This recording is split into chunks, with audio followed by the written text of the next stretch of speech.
Hello and welcome to the United Stand. Let's give you the latest Manchester United transfer news with that real fan opinion. Lots to talk about as usual, but I want to just start off with Manchester United are rumoured to be backing Ole Gunnar Solskjaer in the transfer market. Which transfer market that's going to be, I don't know, because is he even going to be the manager next season? But what has come out and was being discussed yesterday, if you picked it up, is that Manchester United have been overwhelmed by what Ole has done in the short time he's been here. He's surpassed their expectations. Their real thought was, let's bring somebody in who's happy to be. A very difficult thing that United did, really, that to get somebody to come in for 6 months, who's happy to come for 6 months, steady the ship, get a bit of positivity in the squad, and sort of let's just see what this squad's all about and go again next season. That was what Manchester United's plan basically was. What's been achieved in a month has gone past their wildest dreams. I'm not saying they didn't expect it. Well, I am, but they didn't hope for it. But it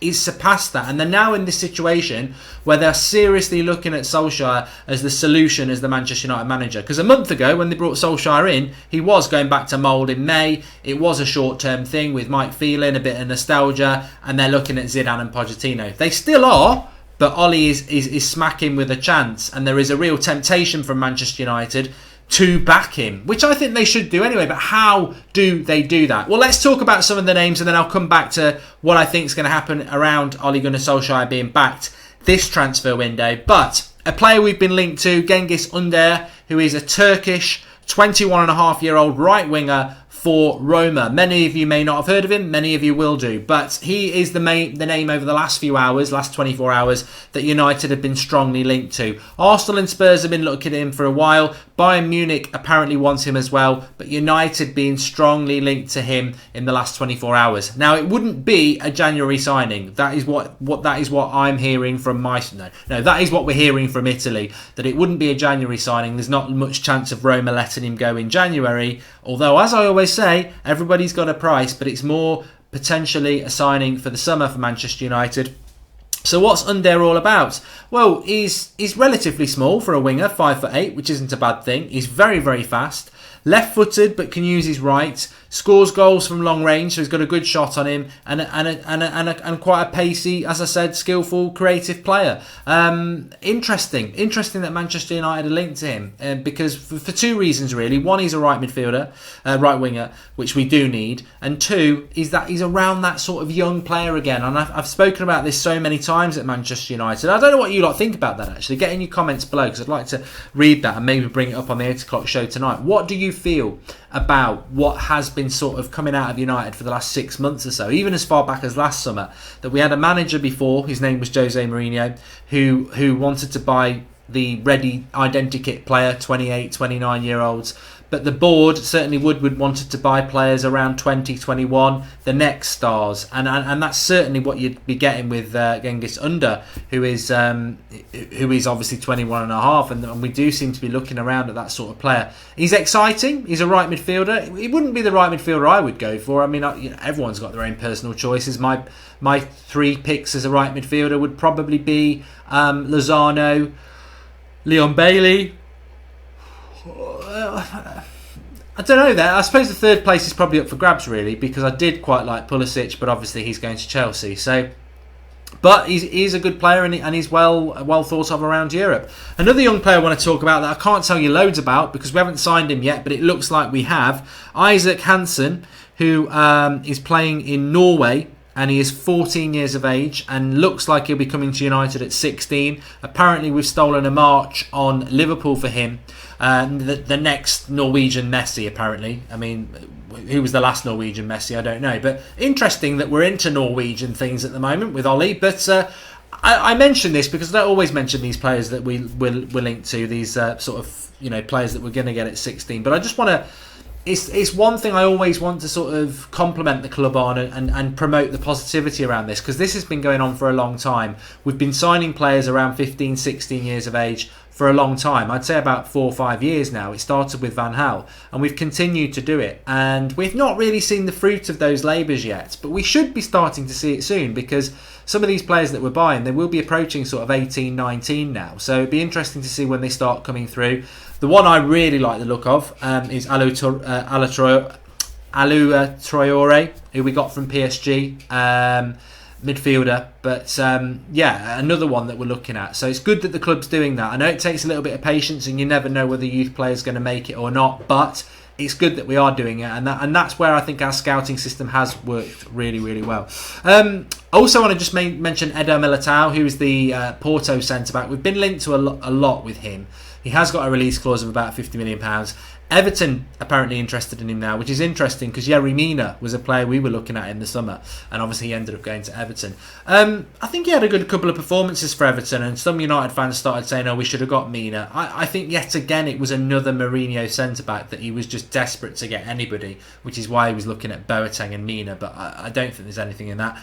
Eder Militao, as I said yesterday, worries me a little bit. He's not particularly tall. I think he's about 6 foot, and he's still got a lot of development in it. I think he'll be a good centre-back of the future, but is that what we need now? That's the one position I think we should be looking at well over 25, unless you're going to go for Skriniar, who's just under that. I'm thinking Koulibaly, but I don't know what's happening with the centre-back situation. I really don't. I don't know what's happening with the United situation in transfers in general, to be honest. It's looking a bit slow.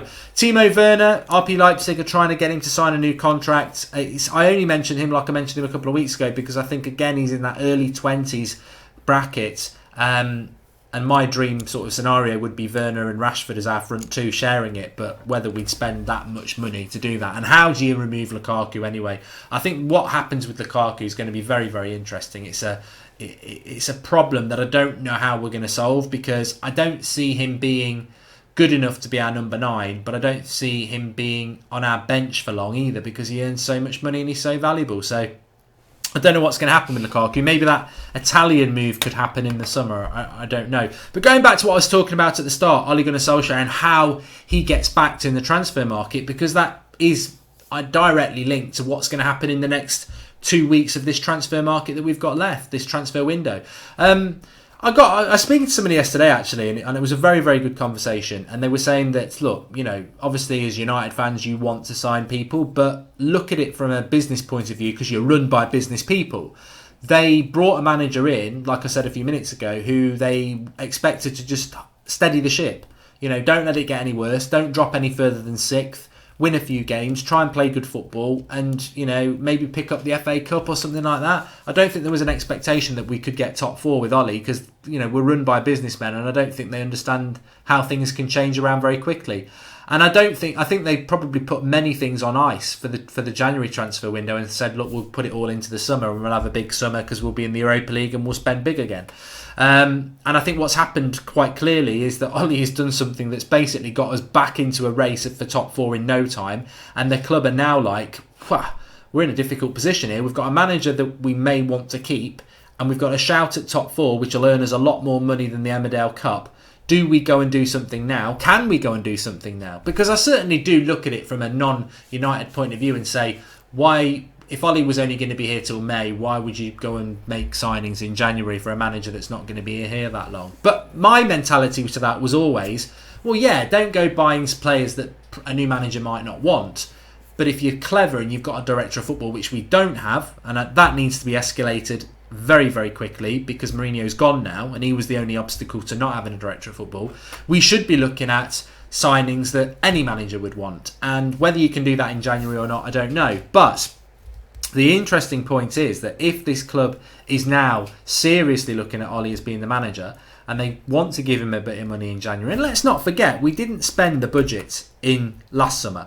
There is money for Manchester United there. I'm not saying we've got 100, 200 million to spend because that's unrealistic in January. But I believe we've got 50 million. And I just wonder if that 50 million is there to be spent now in January and whether we'll see some movement over the next couple of weeks to do that. Because I think if Ollie is honest, and I think you look at what Ollie's done in the short period of time he's been here, Fellaini looks like he's going out the door. We could have a ridiculous situation where at the end of the month we spend nothing, but Ollie makes the club 30 million because he might be able to get rid of Fellaini for 15. And there's talk that Rojo is going to be the first out the door.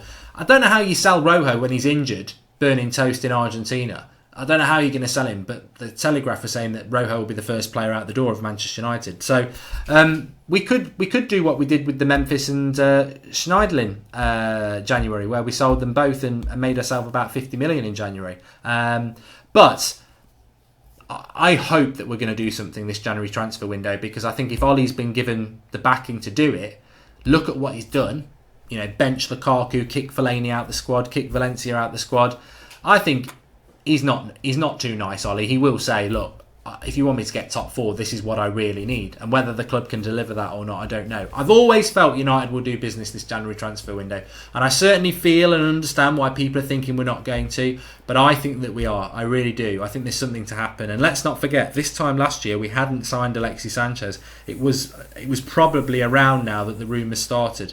But we hadn't signed him yet. So it can be done. And let's not forget as well, sorry, I'm tired today. Let's not forget as well that you've got teams like Chelsea making big moves. And they're ahead of us. So we certainly do need to be doing things. And I think, hopefully the club will do. But it's encouraging. It's encouraging. The money's there. And look, Manchester United's a business. It always will be a business. And they have got a lot of money, and I think that money should be spent. And I totally disagree with people who say you can't just do you can't do a deal in January. Deals can get done in January. We've seen massive deals done in January.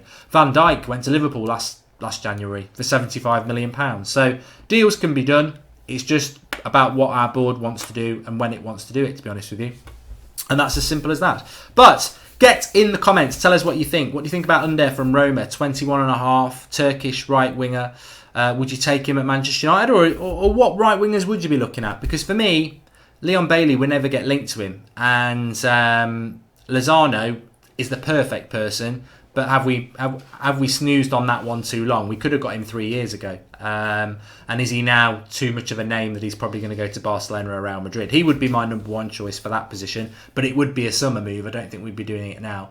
And yes, Solskjaer, how would you do it? Really get in the comments and tell me what you think. What would you do with Solskjaer now?